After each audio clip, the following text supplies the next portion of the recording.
Hi, നമ്മൾ അങ്ങനെ മഞ്ഞുമ്മൽ ബോയ്സിന് ശേഷം അടുത്ത ഒരു പടം കാണാൻ വേണ്ടിയിട്ട് പോവാണ്. ഇന്നത്തെ പടത്തിന് വേറൊരു പ്രത്യേകതയുണ്ട്. ഇന്ന് ആ പടം റിലീസാണ്. നമ്മൾ ആട് ജീവിതമാണ് നമ്മളിന്ന് കാണാൻ പോകുന്നത്. കൊറോണ ടൈമിലാണ് ഞാൻ ബെന്യാമിൻ്റെ ആട് ജീവിതം എന്ന് പറഞ്ഞ നോവൽ വായിക്കുന്നത്. വായന എനിക്ക് തീരെയില്ല. പുതുമഴ വീഴണുണ്ടേ അങ്ങകലെ അങ്ങകലെ മണ്ണിൽ പുതുമഴ വീഴണുണ്ടേ മണ്ണിൽ പുതുമഴ വീഴണുണ്ടേ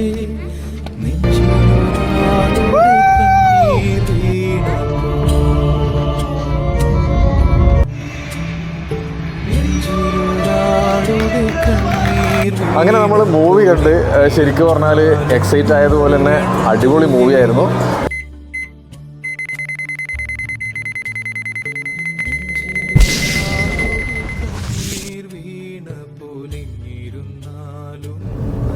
ഹായ്, നമ്മൾ അങ്ങനെ മഞ്ഞുമ്മൽ ബോയ്സിന് ശേഷം അടുത്ത ഒരു പടം കാണാൻ വേണ്ടിയിട്ട് പോവാണ്.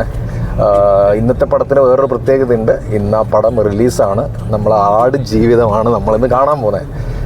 പിന്നെ ശരിക്കും പറഞ്ഞാൽ റിലീസ് പടങ്ങൾ കാണൽ വളരെ കുറവാണ്. എനിക്ക് തോന്നുന്നു ഇതെൻ്റെ രണ്ടാമത്തെ റിലീസ് പടമാണ്. മീൻസ് റിലീസായ ഡേറ്റ് ഇത് ഫസ്റ്റ് ഷോ ആയിരിക്കില്ല. നമ്മളിപ്പോൾ 7 o'clock ഈവനിങ് 7 o'clockനാണ് പോകുന്നത്. ഞാൻ കഴിഞ്ഞ പ്രാവശ്യം കണ്ടത് ഫസ്റ്റ് ഷോ റിലീസ് പടമായിരുന്നു. അത് നമ്മളെ ദിലീപിൻ്റെ മീശ മാധവനായിരുന്നു. അത് കാണാനൊരു പ്രത്യേകത എന്താണെന്ന് വിചാരിച്ചാൽ അതിൻ്റെ ഒരു അഡ്വർടൈസ്മെൻ്റ് ആയിരുന്നു. അഡ്വർടൈസ്മെൻറ്റിൽ കേരളത്തിലെ എത്രയോ കേന്ദ്രങ്ങളിൽ ഇന്ന് ഇത്ര മണിക്ക് കള്ളൻ കയറുന്നു എന്നായിരുന്നു അതിൻ്റെ ഇത്. അപ്പോൾ അതായിരുന്നു അതിൻ്റെ ഒരു ടെംപ്റ്റേഷൻ ആ മൂവി കാണേണ്ടത്. അങ്ങനെ ഞാൻ പയ്യന്നൂർ പോയിട്ടാണ് എൻ്റെ ആദ്യത്തെ റിലീസ് ഡേയിലെ പടം കാണുന്നത്. അങ്ങനെ ഇത് എൻ്റെ സെക്കൻഡ് പടമാണ്. നോക്കി എത്ര ഗ്യാപ്പിലാണ് ഇപ്പോൾ സെക്കൻഡ് പടം. നമ്മൾ സാധാരണ തിയേറ്ററിൽ പോയിട്ട് പടം കാണൽ കുറവാണ്. നമ്മളെ വീട്ടിൽ തന്നെ നമ്മളൊരു ചെറിയ തിയേറ്റർ ആക്കിയിട്ടുണ്ട്. അതിലാണ് അധികം കാണുക. പിന്നെ ഇതേപോലത്തെ സ്പെഷ്യൽ പടം ഇന്ന് ആട് ജീവിതം എന്തുകൊണ്ടാണ് സ്പെഷ്യൽ എന്ന് പറയുകയാണെങ്കിൽ കഴിഞ്ഞ കൊറോണ ടൈമിലാണ് ഞാൻ ബെന്യാമിൻ്റെ ആട് ജീവിതം എന്ന് പറഞ്ഞ നോവൽ വായിക്കുന്നത്. വായന എനിക്ക് തീരെയില്ല. അപ്പോൾ എനിക്ക് തോന്നുന്നു അതും ആദ്യമായിട്ടായിരിക്കും ഒരു നോവൽ ഞാൻ ഇരുന്ന് വായിച്ചത്. മീൻസ് ഒരു 3 days കൊണ്ടാണ് ഞാനത് കംപ്ലീറ്റ് ചെയ്തത്. എന്താ വെച്ചാൽ ആ ഒരു പിടിച്ചിരുത്തി വായിപ്പിച്ച ഒരു നോവലായിരുന്നു. എനിക്ക് ഒരു വല്ലാത്ത എന്നാ പറയുക, എന്നെ ഭയങ്കരമായി ഒരുവിധം അത് വായിച്ചവരൊക്കെ ഇങ്ങനെയായിരിക്കും അത് ഷെയർ ചെയ്യുന്നത്. എൻ്റെ അമ്മ എന്തൊരു കൊണ്ടും കൊയ്യാ ദൈവമേ, പിന്നെ ആടി ഉലഞ്ഞു പോയായിരുന്നു. അപ്പോൾ പിന്നെ നമ്മളൊരു വില്ലേജിൻ്റെ ഉള്ളിലേ കൂടിയല്ല പോകുന്നത്. അതാണ് നോക്കിയ വില്ലേജിൻ്റെ ഉള്ളിൽ കൂടിയല്ല പോകുന്നത്. അതാണ് ഇതിൻ്റെ ഒരു ആട്ടവും കുലുക്കവും നമ്മൾ കണ്ടത്. അപ്പോൾ പറഞ്ഞു വന്നത് പിന്നെ ആ നോവല് ആ കൊറോണ ടൈമിന് പോകുന്നതല്ല, ഒരു മിനിറ്റ്. കൊറോണ ടൈമിന് അച്ഛൻ എൻ്റെ ഒരു ലൈബ്രറി ഉണ്ട്, നമ്മളെ കൈരളി നഗറിലെ ലൈബ്രറിയിൽ നിന്ന് നോവൽ എടുത്തിട്ട് ഞാൻ വായിച്ചതാണ്. അത് വായിക്കുമ്പോൾ എന്താ പറയുക, ഒരു വല്ലാത്ത 3 days കംപ്ലീറ്റ് ചെയ്തു എന്ന് പറഞ്ഞാൽ എനിക്കത് കുറച്ച് നിർത്തിയിട്ട് നെക്സ്റ്റ് ഡേയിൽ അത് കണ്ടിന്യൂ ചെയ്യാൻ ഭയങ്കരമായ ഒരു ഇതായിരുന്നു. അങ്ങനെയായിരുന്നു അതിൻ്റെ ഫ്ലോ. മീരയാണ് സജസ്റ്റ് ചെയ്തത്. അങ്ങനെ ഞാനാണ് വായിച്ചത്. അവൾ അതിന് മുന്നിലേ വായിച്ചു കഴിഞ്ഞു. അപ്പോൾ അതിൻ്റെ മെയിൻ എന്നെ അത് എന്തുകൊണ്ടാണ് ഇത്ര അട്രാക്ട് ചെയ്തതെന്ന് പറഞ്ഞാൽ ഞാനും ഒരുപാട് കാലം മുന്നിലേ നമ്മൾ എഡ്യൂക്കേഷനൊക്കെ കഴിഞ്ഞിട്ട് ഞാനും ഗൾഫിലൊക്കെ പോകാൻ എനിക്ക് ഭയങ്കര ആഗ്രഹമായിരുന്നു. ഒരുപാട് ഇൻ്റർവ്യൂസൊക്കെ അറ്റൻഡ് ചെയ്തായിരുന്നു. ചെന്നൈയിലൊക്കെ പോയി അറ്റൻഡ് ചെയ്തു. ബാംഗ്ലൂരിൽ വർക്ക് ചെയ്യുമ്പം ബാംഗ്ലൂരിൽ നിന്ന് അറ്റൻഡ് ചെയ്തു. ഒരു രക്ഷയില്ല. നമ്മൾ തലവര എന്ന് പറയില്ലേ, നമുക്ക് ഗൾഫ് പോകണമെന്ന് വിധി ഉണ്ടെങ്കിൽ നമ്മൾ ഗൾഫ് പോകുള്ളൂ. അതിനൊരു ഓപ്പർച്യൂണിറ്റീസ് ഉണ്ടാവണം. അതെനിക്ക് കിട്ടിയിട്ടില്ല. അപ്പോൾ അതുകൊണ്ട് എനിക്ക് പോകാൻ പറ്റിയിട്ടില്ല. അതേപോലെ നമ്മളെ നജീബ്, ഈ ആട് ജീവിതത്തിലെ നജീബിനെ എല്ലാവർക്കും അറിയാലോ. നമ്മളെ നജീബും ഇതൊന്നും അധികം സമയമായിട്ടില്ല കേട്ടോ. ഞാൻ റീസെൻ്റ്ലി നോക്കുവാണ്. ഇതൊരു 2000 ഞാൻ പിന്നെ പഠിച്ചിറങ്ങി ബാംഗ്ലൂരിൽ വന്ന ഒരു ടൈമാണ്. 2000 ഏകദേശം ആ കാലയളവിലാണ് പുള്ളി ഗൾഫിലേക്ക് പോകുന്നത്. അപ്പോൾ പുള്ളി അങ്ങോട്ട് പോയി നമ്മളൊക്കെ പോകുമ്പോഴും വലിയൊരു ആഗ്രഹം നോക്കിക്കേ, പുള്ളി പോകുന്ന സമയത്ത് പിന്നെ പുള്ളിയുടെ വൈഫ് 8 months പ്രഗ്നൻ്റ് ആയിരുന്നു. ആ സമയത്താണ് ഒരു അച്ഛൻ്റെ എന്താ പറയുക, ഒരു അച്ഛനാവാൻ പോകുന്ന ഒരു ടൈം. ആ സമയത്ത് പിന്നെ ഗൾഫിലേക്ക് പോവാണ്. നമ്മളെ നാട്ടിലെല്ലാവരും നമ്മളെ നാട്ടിൽ ഇപ്പോൾ ഗൾഫിലേക്ക് പോകാമെന്ന് പറഞ്ഞാൽ അതൊരു ജീവിത പ്രശ്നമാണ്. ആർക്കും പോവാൻ ആ ഗൾഫ് നാട് കാണാനോ അവിടെ ഇല്ല, ഇതിനൊന്നും അല്ലല്ലോ. നമ്മൾ ജീവിക്കാൻ ഒരു വഴിയും ഇല്ലാത്ത ഒരു സിറ്റുവേഷൻ. പിന്നെ നമ്മൾ പിന്നെ ജീവിതം കുറച്ചും കൂടി മെച്ചപ്പെടുത്താൻ വേണ്ടിയിട്ട്. അപ്പോൾ അങ്ങനെയുള്ള 2 കാരണങ്ങളിലാണ് ആൾക്കാർ ഗൾഫിലേക്ക് പോകുന്നത്.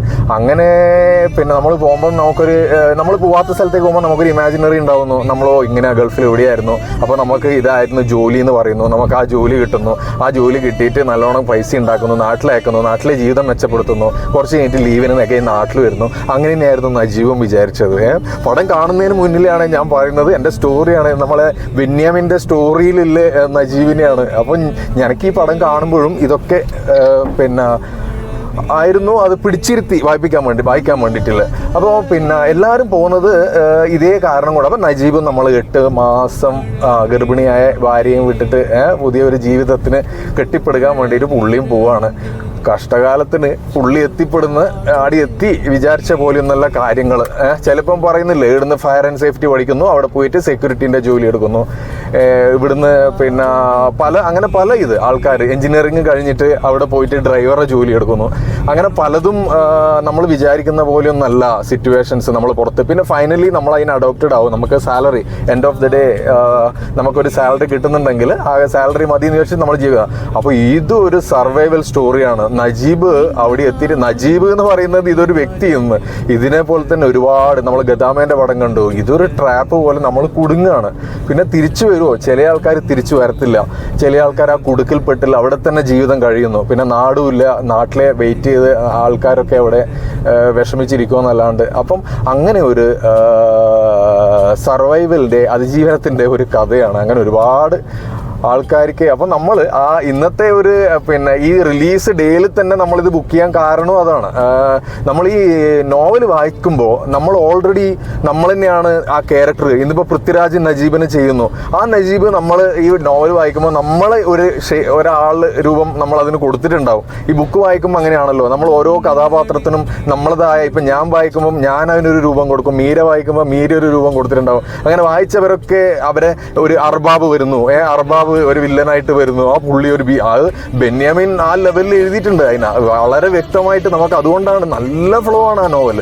ആ ഓരോ മൊമെന്റും അത്ര ക്ലിയർ ആയിട്ട് ആ മരുഭൂമിയിലേക്കൂടെ പുള്ളി നടക്കുന്നതും രക്ഷപ്പെടാൻ പോകുന്നതും എഗെയിൻ പിടിക്കുന്നതായ ഈ രംഗങ്ങളെല്ലാം ഈ തിയേറ്ററിൽ ഇപ്പം ട്രെയിലർ വരുന്നതിന് മുന്നിലേ നമ്മളെ മൈൻഡിൽ ഇതിൻ്റെ എല്ലാം ട്രെയിലറും നമ്മൾ കംപ്ലീറ്റ് പോയൊരു ജേണിയാണ്. നജീബിനെ പോയി തിരിച്ചു വന്നു എന്ന് പറയുന്ന ആ ഒരു ജേണി അതെല്ലാവർക്കും അറിയാം. അത് ഇവർ മൂവിയിൽ ഏത് ലെവലിൽ ഇതിനെ എടുത്തിരിക്കുന്നു ഇന്നത്തെ ഒരു ഇതിൽ.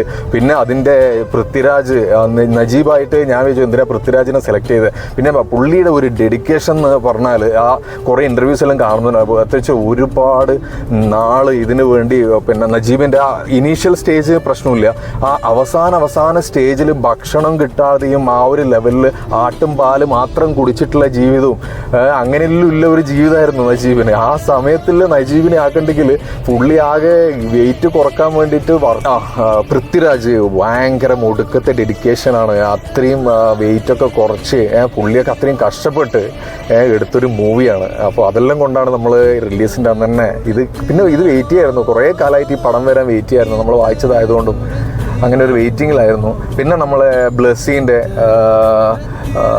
ഏകദേശം 10 വർഷത്തിന് ശേഷമാണ് അടുത്ത പടം എടുക്കുന്നത്. പുള്ളി വെരി റയറായിട്ട് എടുക്കുന്ന ഒരു വ്യക്തിയാണ്. അപ്പോൾ പുള്ളി ഇത് 2000 നമ്മൾ ഇവിടെ 2010 നിൽക്കുന്നത് 10-15 കൊല്ലാവനായി. അത്ര വർഷം എടുത്തിട്ട് ഇവർ ബിൽഡപ്പ് ചെയ്ത പടമാണിത്.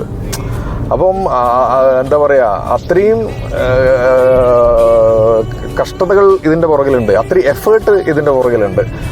അപ്പം നമുക്ക് ഏതായാലും നമ്മൾ ഇപ്പോൾ ഇല്ല ഒരു ഭയങ്കര എക്സൈറ്റ്മെൻറ്റിലാണ് നമ്മളിപ്പോൾ പോകുന്നത്. ഈ ഒരു എക്സൈറ്റ്മെൻറ്റ് പടം കഴിഞ്ഞിട്ടും ഉണ്ടാവും ഇല്ലോ എന്നുള്ള കാര്യം നമുക്ക് നോക്കാം. ഏതായാലും ഭയങ്കരമായിട്ട് ഇവർ എഫേർട്ട് എടുത്തിട്ടുണ്ട് ഈ പടം ഉണ്ടാക്കാൻ. വർഷങ്ങളുടെ അധ്വാനമാണ്.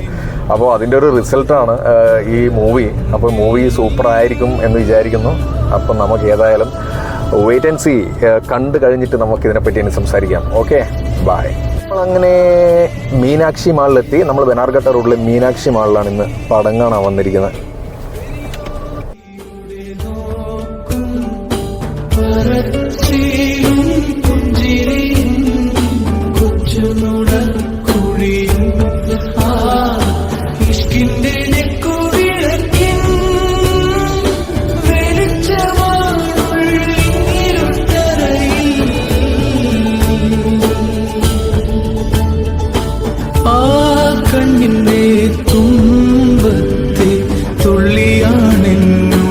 കൽവിൻ മരുപ്പറമ്പിൽ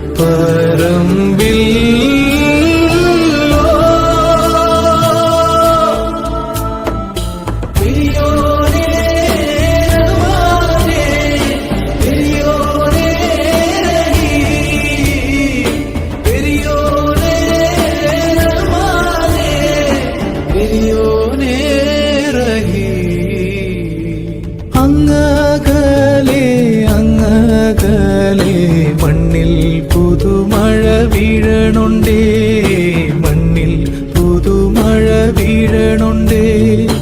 അങ്ങകലെ അങ്ങകലെ മണ്ണിൽ പുതുമഴ വീഴണുണ്ടേ, മണ്ണിൽ പുതുമഴ വീഴണുണ്ടേ. പെരിയോനേ എൻ റഹ്മാനേ, പെരിയോനേ റഹീം, പെരിയോനേ എൻ റഹ്മാനേ, പെരിയോനേ റഹീം.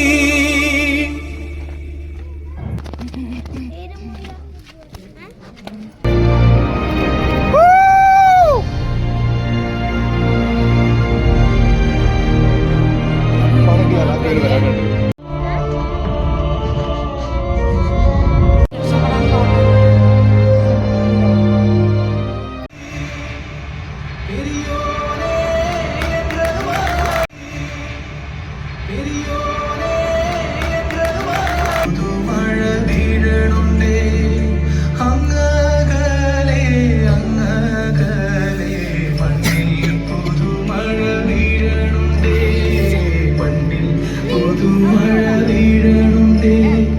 നെഞ്ചിലൊരാളുടെ കണ്ണീരേ. ബേക്കോട്ടാ പോണ്ടേ, ബേക്കിലെ കൂടെ പോണ്ടേ.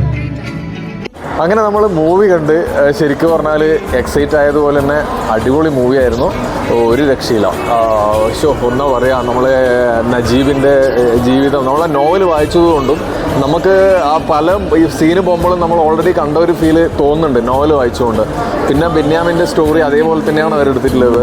പിന്നെ പൃഥ്വിരാജ് പറയാനില്ല, അടിപൊളി എന്ന് പറഞ്ഞാൽ ഇന്നത്തെ എനിക്ക് തോന്നുന്നത് പൃഥ്വിരാജിൻ്റെ ഈ ഒരു ലെവലിലെ അഭിനയം എന്ന് പറഞ്ഞാൽ ഇതിനെ കണ്ടിട്ടില്ല. നമ്മൾ ശരിക്കും ആ ഒരു ഭയങ്കരമായ ഫീലായിരുന്നു. ശരിക്കും നമ്മൾ ആ നജീബ് എങ്ങനെ അതിൽ അനുഭവിച്ചോ നമ്മൾ അതിലൂടെ കടന്നു പോവായിരുന്നു ശരിക്കും. പിന്നെ അവസാനം ആ ക്ലൈമാക്സ് എന്ന് പറയുന്നതിൽ തന്നെ ഒരു വല്ലാത്ത ഫീല് നമ്മൾ ഇതിൽ ഫ്ലൈറ്റിൽ എന്നിട്ട് അവസാനം പോകുന്നുണ്ട്. നമ്മളൊരു ഗൾഫിൽ പോകുമ്പോൾ പല ആഗ്രഹങ്ങൾ കൊണ്ട് ആൾക്കാർ ഗൾഫിൽ പോകും. തിരിച്ചു വരുമ്പോൾ ഒരുപാട് സാധനങ്ങൾ കൊണ്ടുവരാം, ഒരുപാട് കാശുണ്ടാക്കാം. അപ്പോൾ അതൊന്നും പറ്റാണ്ട് ഒരു വല്ലാത്ത എന്തെന്നാ പറയുക, ഒരു നരകയാതന പോലെ തന്നെ അനുഭവിച്ചിട്ട് ഒന്നുമില്ലാതെ തിരിച്ചു വരുന്ന ആ ഒരു ശരിക്കും ഫീലുണ്ടല്ലോ, അത് നല്ലവണ്ണം നമ്മളും കൂടി അതിൽ ആ ഫീലായി. ഒരു വല്ലാത്ത അടിപൊളി മൂവി, സൂപ്പർ മൂവി, എല്ലാവരും കണ്ടിരിക്കേണ്ട മൂവി.